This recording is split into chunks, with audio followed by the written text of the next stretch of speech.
경제를 잘 알지 못하는 사람을 위한 당장 내 돈이 되는 지식 머니클래스. 키워드 먼저 보시죠. 중국이 살아났다. 기회일까? 또 다른 위기일까? 전 세계 경제 침체의 그림자가 드리워지는 가운데 뚜렷하게 회복세를 보이고 있는 나라가 있습니다. 바로 세계의 공장이라 불리는 중국인데요. 우리나라 경제가 수출을 비롯해서 전반적으로 이 중국 의존도가 높은 만큼 중국 회복세 덕분에 우리 경제도 좀 덩달아 좋아지지 않을지 기대가 커지고 있습니다. 전문가와 함께 중국 리오프닝의 영향, 또 중국 관련 투자 얘기까지 나눠보겠습니다.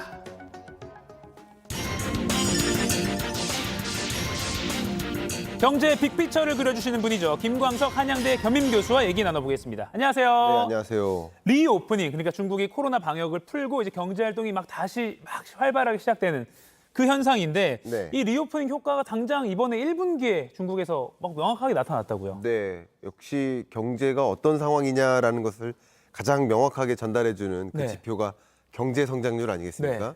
그 경제 성장률 흐름을 좀 보여드리고 싶은데요. 보신 것처럼 22년 2분기 이후에 소위 셧다운으로 네. 굉장히 부진하다가 23년 1분기 성장률이 4.5%로 상당 부분 회복되고 있다는 것을 보여주고요. 이 GDP가 4.5% 정도 전년 동분기보다 증가했다라는 것인데 네. 이 GDP의 상당한 비중을 차지하는 것이 바로 소비 부문입니다. 그러니까 중국 경제의 내수가 회복되고 있다라는 것인데 소매 판매액의 증가세를 보면 1분기 소매 판매액이 5.8%나 증가했습니다. 와. 그러면 성장률, GDP 성장률을 훨씬 초과하죠. 네. 1분기 중에서도 3월 달로 올수록 더 뚜렷하게 회복되고 있는데요. 소매 판매액이 10.6%나 3월 달에 증가했습니다.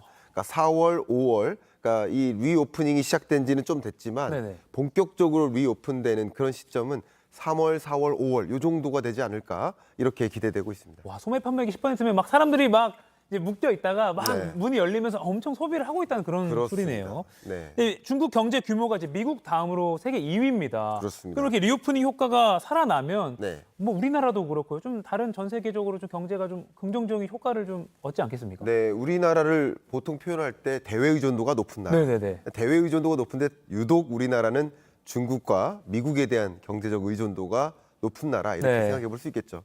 그러면 단적으로 중국 경제가 그리고 미국 경제가 상당히 견조하게 성장한다. 그럼 우리 경제에는 긍정적인 요소가 많이 있겠다라고 해석해 볼 수 있을 것 같은데요. 네. 첫 번째는 뭐니 해도 공급망입니다. 중국은 세계의 공장으로서 역할을 하고 있고 그러면 중국이 소위 많은 부품을 세계에 공급하는 역할을 하는데 네. 원활하게 부품이 공급되지 않던 2022년에서 이제 23년에는 원활하게 부품 자재를 구할 수 있는 시점이 오는구나 하는 네. 기대. 두 번째는 우리나라의 의미가 바로 수출 대상국이죠. 네. 우리나라 전체 수출 대상국 1위국이고요. 특히 우리나라의 수출액 중에서도 부품을 많이 중국에 수출합니다. 네. 그러니까 부품을 수출해서 중간재 생산재를 수출해서 중국에서 제조를 거쳐서 세계 주요국에 수출하는 우회 수출 구조니까 그런 거죠. 그러니까 중국의 리오프닝은 이런 면에서 긍정적이다. 세 번째 우리 경제에 눈에 띄게 나타나는 것이 바로 관광 수요가 아닌가 그렇죠. 예, 생각이 됩니다.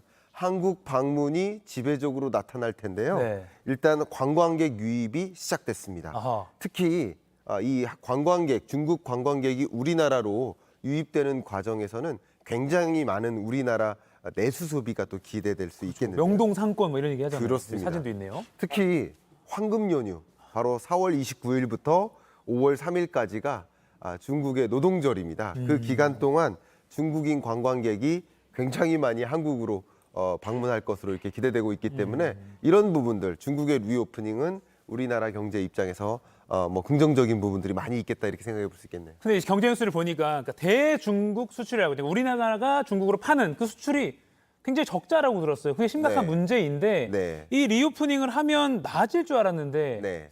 그 별로 안 그렇다라는 분석도 있고요. 네, 우리나라가 지금 13개월 연속으로 무역 적자 행보를 보이고 있는데요. 중국 대상으로요. 전체적으로. 우리나라 전체. 네네네. 그 무역 적자에 상당히 기여하는 것이 대중국 무역 적자겠죠. 아. 보시는 것처럼 2분기부터 계속 적자 행보를 유지하고 있다.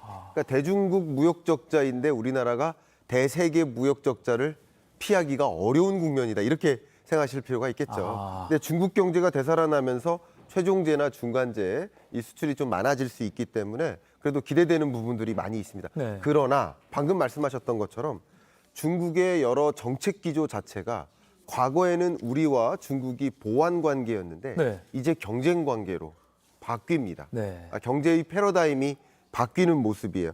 제조업을 적극적으로 중국이 육성하면서 중국도 IT 제품 수출하죠. 우리도 IT 제품 수출. 스마트폰만 해도. 스마트폰도 네. 그렇죠. 중국도 전기차 만들죠. 우리나라도 중국.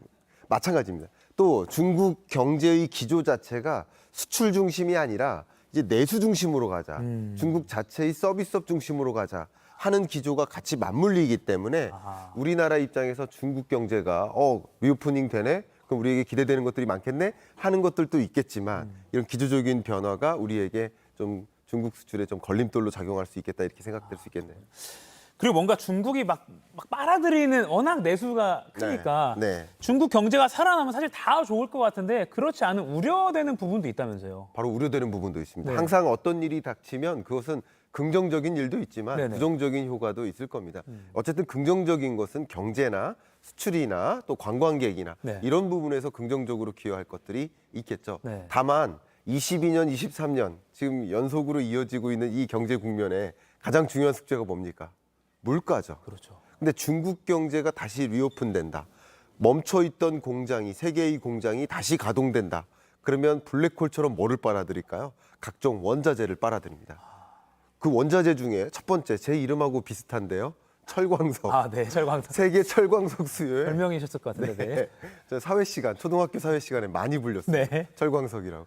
근데 세계 철광석 수요에 중국이 78%를 차지해요. 그뿐 아닙니다. 50%를 초과하는 각종 원자재, 알루미늄, 니켈 다 50% 넘어요. 또 구리, 석탄, 강철, 아연, 팔라듐 이런 각종 원자재, 소재를 네. 중국에서 빨아들여요. 그러면서 원자재 가격이 다시 급등하죠, 요즘에. 네.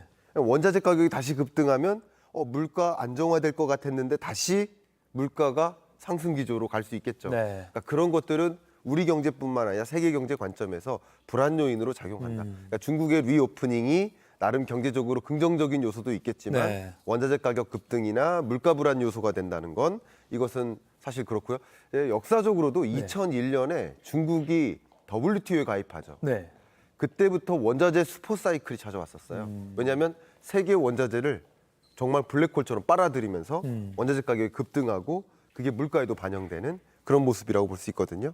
그런 부분들은 우려하지 않을 수가 없는 상황입니다. 괜히 블랙홀이라는 말을 하는 게 아니군요. 네. 자, 오늘 윤석열 대통령이 이제 미국으로 출국을 합니다. 네. 근데 미국이 계속해서 우리나라에 직간접적으로 중국과의 어떤 경제적인 끈끈함을 좀 끊고 우리로부터라 네. 법안도 많이 IRA, 반도체 법안 이런 것들도 하고 있는데 네. 그럼 미국 요구대로 우리나라가 중국 네. 경제에 대한 의존도를 좀 줄여야 된다고 보십니까? 어떻게 좀 향후를 전망하세요? 자, 좀 단적으로 결론부터 먼저 말씀드려볼게요. 네네. 중국을 배제하자가 아닙니다. 네. 중국 이외의 다른 나라들과 다변화해야 된다라는 겁니다. 이게 같은 말이 아니라는 거죠. 중국을 배제하자가 아니라 중국은 그대로 두고 네. 다른 수출 대상국 혹은 공급 대상국 혹은 여러 공급망 체인 이런 것을 다변화해 나가는 노력이 필요한 것이죠. 다변화. 그래서 상대적으로 중국에 대한 의존도가 줄어드는 것이지. 이런 국면이니까 중국 배제하고 우리 다른 나라 찾자. 이렇게 되면 그 후폭풍이 어마어마합니다. 네. 경착륙이 야기되는 거예요.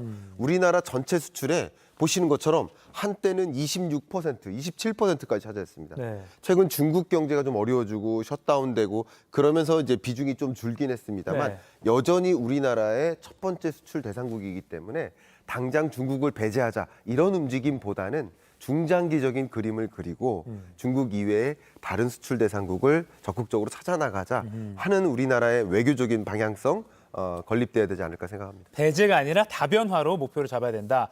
자, 그럼 마지막으로 리오프닝 관련해서 주가가 어떻게 되냐가 많이 관심이었는데 사실 네. 리오프닝 하면 좋아질 거라고 생각했지만 사실 한중 관계가 또 약간 외교적으로 마찰이 있기 때문에 네. 떨어졌어요. 주가가 맞아요. 관련 주가. 맞아요. 어떻게 전망하십니까? 일단은 계속 제가 이 자리에서 말씀드린 것처럼 주가랑 경기랑 같이 가져가면 안 됩니다. 자, 보시는 것처럼 3월, 4월, 5월이 리오프닝의 경기적인 그 반영이 나타나는 시점. 네. 수출이라든가 혹은 관광객 수요라든가 이런 혹은 여행객 수요, 항공편 이런 모든 숫자적으로 나타나는 게 경기죠. 네. 그 경기는 4월, 5월에 나타나는 겁니다. 근데 주가는 언제 반영될까요?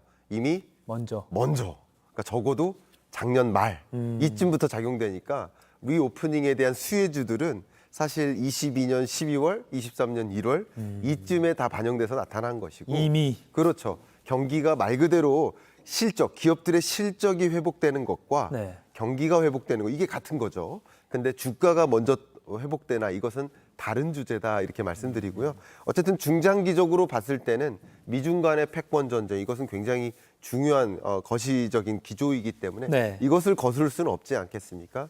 그런 관점에서 이런 영역들이 뭐 굉장히 드라마틱하게 폭발적으로 회복된다 이렇게 기대하기는 좀 어려운 대목이지 않을까 의견드립니다. 이 한중은 외교적 문제가 또 경제로도 이어질 수 있으니까 계속 좀 지켜봐야 될 것 같습니다. 지금까지 김광석 한양대 겸임 교수와 이야기 나눠봤습니다. 고맙습니다. 감사합니다.